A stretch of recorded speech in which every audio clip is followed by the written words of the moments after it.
Mesdames et messieurs, merci de nous rejoindre pour ce journal dont voici le sommaire. Ce soir, une large fenêtre sur la santé. Nous parlerons entre autres de sida dans la région de Fatick. Là-bas, les perdus de vue se comptent malheureusement de plus en plus nombreux. On fera aussi le point sur les accouchements à domicile dans le département de Podor où la sensibilisation a porté ses fruits. On en parle tout à l'heure. Et puis comme tous les samedis grand format, nous revient un vaste programme de l'État du Sénégal pour aboutir à la sécurité alimentaire. C'est le programme REVA. Ibrahima Diallo nous en parlera à la fin de cette édition. Bienvenue dans ce journal, une édition que nous ouvrons avec un dossier santé qui nous mène d'abord à Dodel. On est dans le département de Podor. Dans cette localité, les accouchements à domicile sont une vieille histoire. On en parle plus grâce à une ONG. Elle s'appelle WEPSA, mais aussi avec le soutien du Fonds des Nations Unies pour la famille. Des relais ont été formés pour sensibiliser sur les meilleures pratiques en matière de santé de la reproduction. C'est un reportage de Aram Dao. À Dodel, la santé maternelle et infantile se porte bien. C'est du moins le constat fait dans ce poste de santé qui fonctionne 7 jours sur 7. Quand WEPSA était venu dans ma zone de responsabilité, il m'a mis dans de très bonnes conditions. Pourquoi?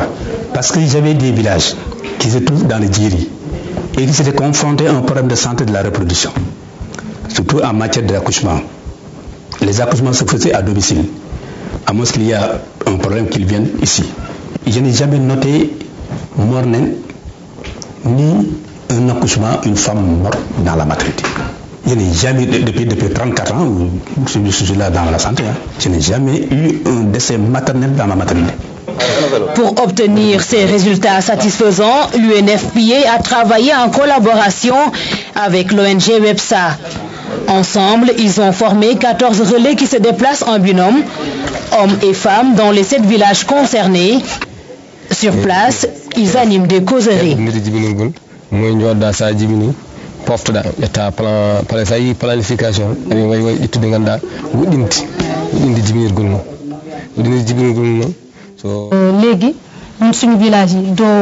n'y a plus d'accouchement à domicile dans nos villages.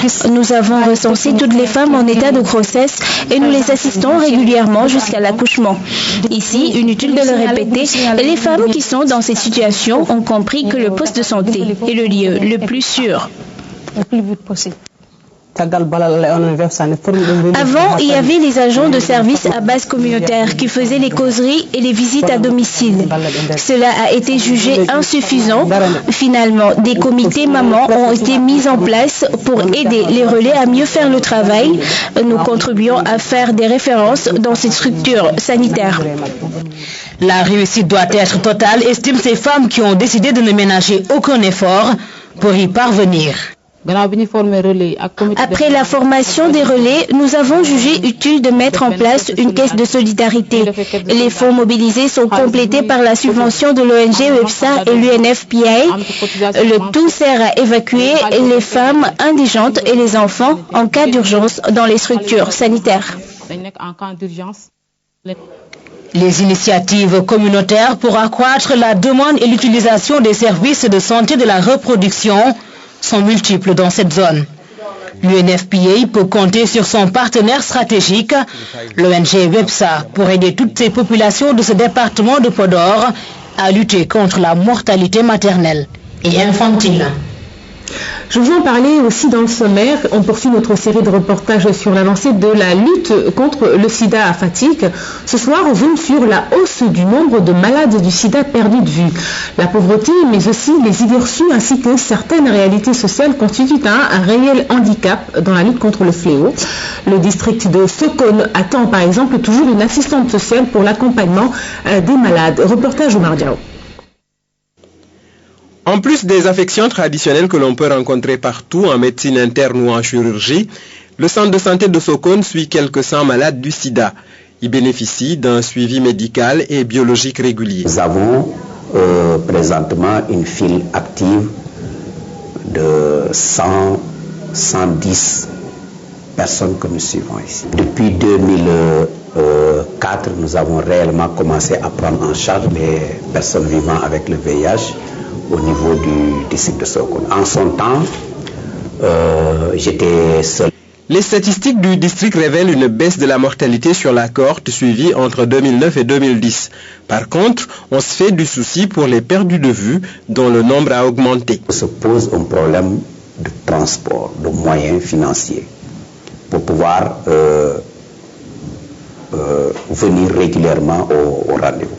On commence le traitement et quelques mois, ils disparaissent et en général, ils se retrouvent en Gambie. Certaines personnes déclarées séropositives à l'issue de tests sérologiques refusent d'accepter les résultats et ne reviennent plus jamais au centre de santé.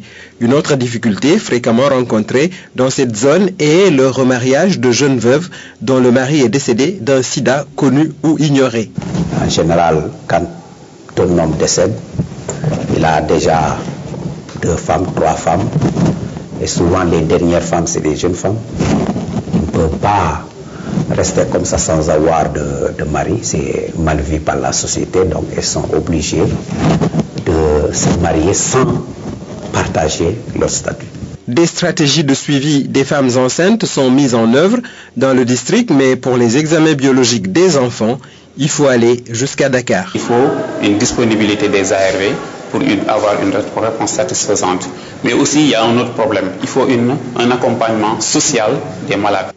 Certains perdus de vue reviennent dans un piteux état des mois, voire des années après avoir essayé des tradipraticiens. Cette situation met en péril leur vie et fragilise davantage leur état général. L'affectation d'une assistante sociale est fortement attendue dans ce district pour aider à la prise en charge des malades. À présent, une fenêtre sur le reste du monde, l'actualité dans le monde qui nous mène d'abord aux États-Unis, où 27 personnes ont péri après le passage de tornades. Elles ont particulièrement dévasté le Kentucky et l'Indiana. Dans l'Indiana, la ville de Marysville est complètement détruite. On rappelle qu'en 2011, 500 personnes ont perdu la vie à la suite de pareilles intempéries. Et on reparle de l'affaire du Costa Concordia, la première audience après le naufrage du ferry dans la nuit du 13 au 14 janvier dernier. Cette audience est ouverte ce week-end, une audience qui va tenter d'éclairer plusieurs zones d'ombre en situant par exemple les responsabilités sur ce drame qui a coûté la vie, on le rappelle, à 32 personnes. Plus une chambre de libre dans les hôtels de Grosseto en Toscane. Par centaines, survivants du naufrage, avocats, journalistes et experts ont répondu présents pour cette première audience. Objectif, établir les responsabilités dans le drame qui a coûté la vie à 32 personnes le 13 janvier dernier dans le naufrage du Costa Concordia. 4 experts seront en charge de trouver les responsables de cette catastrophe et d'en comprendre les causes. Ces 4 experts se verront également remettre la boîte noire, qui évidemment ne parlera pas avant un moment. J'imagine qu'il faudra environ 90 jours pour satisfaire cette requête du juge.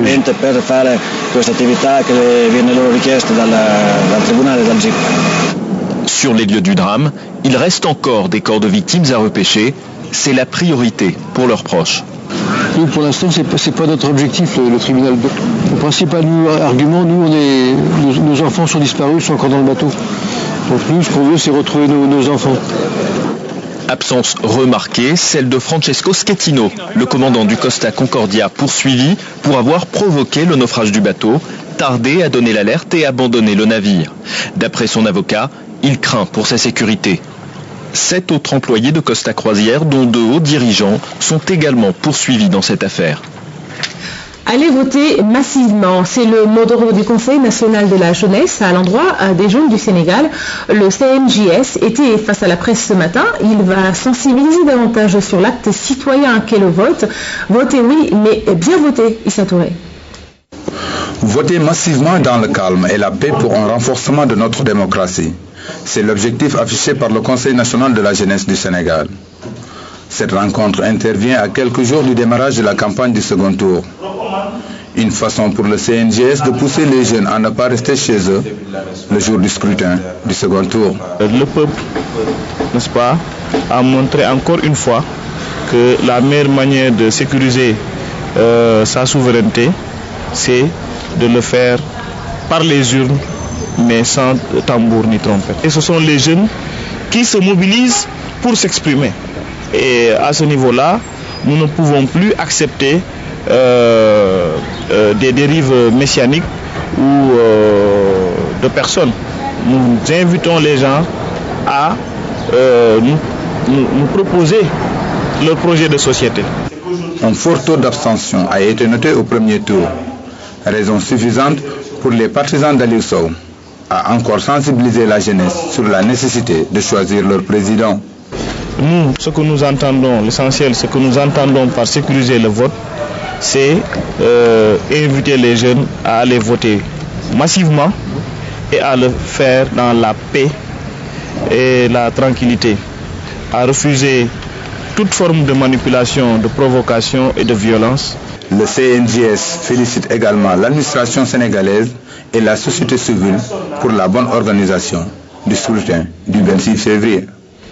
Et puis toujours en direction du second tour de la présidentielle, la mission d'observation africaine de la société a salué la maturité de la démocratie sénégalaise lors du premier tour.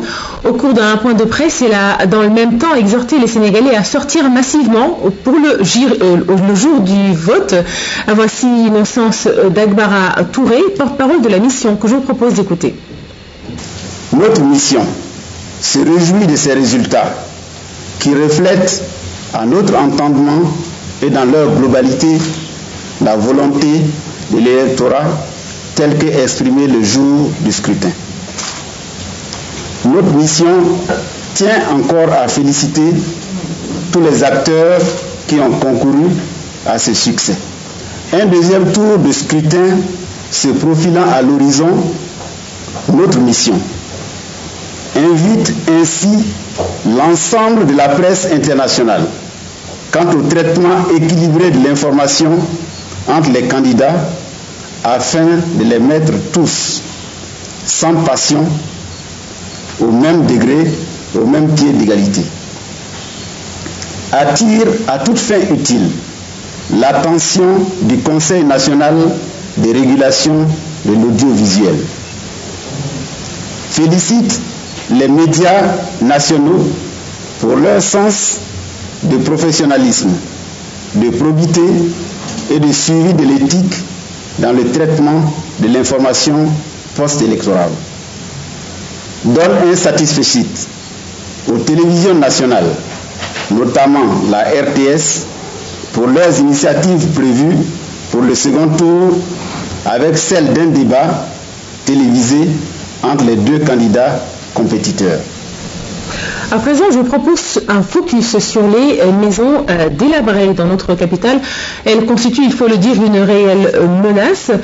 Donc, elles constituent une réelle menace, mais à cause de la cherté du prix de la location, eh bien, certains sont confrontés à un dilemme cornélien. Donc, soit habiter et donc courir le risque justement de courir donc le risque d'un danger permanent, ou encore bien donc souffrir le luxe d'avoir un habitat un peu plus cher, mais pas toujours à la hauteur des bourses. C'est un sujet de Diana Badja. Des bâtiments délabrés, on en voit presque partout à Dakar. Certains occupants de ces bâtisses ne se sentent pas en sécurité. Si vous êtes dans cette situation, vous êtes bloqué partout où vous allez, vous ne pouvez rien entreprendre qui soit vraiment très efficace.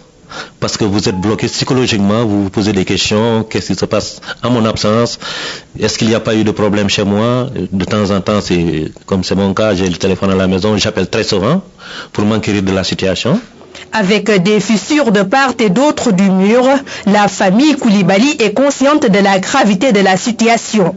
Le père s'active ainsi à trouver un autre domicile. Là, je suis en train de faire les courtiers et les agences. Dans le quartier, pratiquement tous les courtiers de la place me connaissent. Bon, là, je n'ai pas de solution pour l'instant. Toutefois, trouver une maison à Dakar n'est pas chose aisée. Cela nécessite un gros budget. Le plus dur, c'est que pour déménager dans ce pays, il vous faut un capital financier assez important parce que vous devez payer et encore payer, toujours payer, parce que même pour les visites, on vous demande des droits de visite.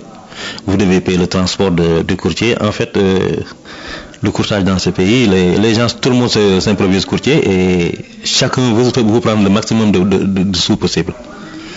On vous fait visiter des logements dont vous êtes convaincu que ce n'est pas des logements habitables. Si certains sont préoccupés, d'autres par contre minimisent ou même ignorent le danger. Vous vous sentez en sécurité ici? Bien sûr. On sent en sécurité. On voit des fissures partout. Qu'est-ce que vous perdez ça? Je sais parce que avant qu'on mette ce bâtiment, il y a mon cousin qui travaille sur ça, qui est venu regarder vraiment pour dire que vraiment engagé Tabardo. La maison doit être un endroit de refuge et de confort. Tous les concernés doivent veiller à ce qu'il en soit toujours ainsi. Le grand format de ce samedi s'intéresse à la politique de l'État en matière de sécurité alimentaire. Pour répondre à cet objectif, le gouvernement a mis en branle le plan de retour vers l'agriculture. Plan REVA. À terme, il s'agit de fixer les populations, notamment les plus jeunes, dans leur terroir et développer de manière exponentielle l'activité agricole. Le grand format signé Ibrahima Diallo. Jour de récolte à Taïba-Niassine. Des tas d'aubergines douces et amères en saison 16, une révolution agricole pour qui connaît ce terroir. Bastion de la culture arachidière et céréalière, cela relevait de l'imaginaire.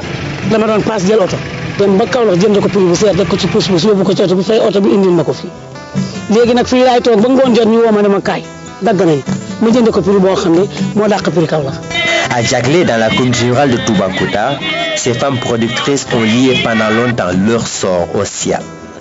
La forte dépendance des systèmes de production à la pluie a accentué la précarité des producteurs du Sine Saloum.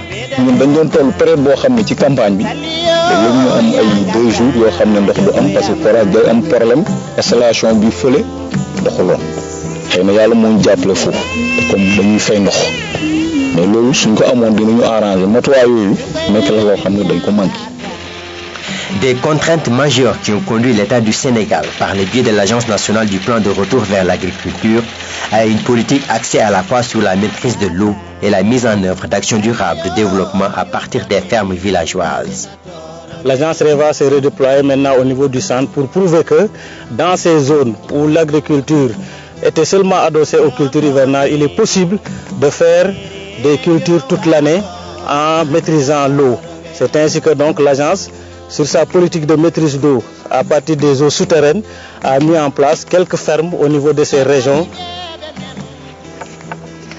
Nous sommes à la ferme villageoise de Djosson.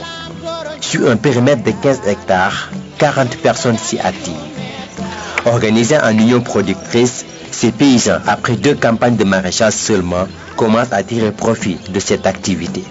Nous avons fait pratiquement 4 mois, donc nous avons une bonne production au niveau de la ferme, avec le diahoto qui sera à 5 tonnes, 217 kg. Le chou est à 500 kg, 500 kg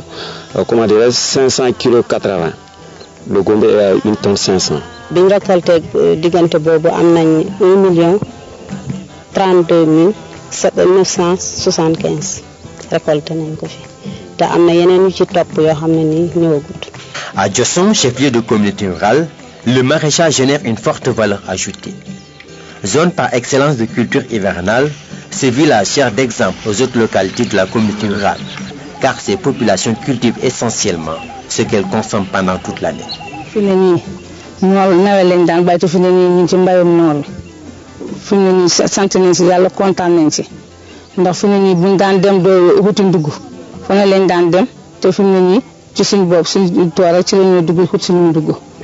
À Ngapar, dans la communauté rurale de Paoskoto, cette activité offre des potentialités importantes à même de constituer un axe prioritaire de développement de la petite irrigation.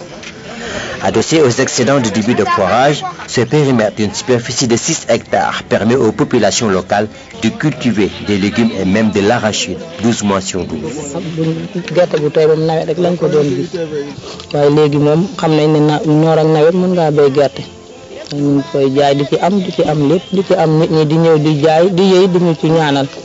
suñ doon lekk lu ñor nawet ba nawet lay ne te léegi 3 mois yu ne REVA indil nañu loo xam ne 3 mois yu ne ñu wit di jaay ñii di ñëw di jënd da ci jëriñoo.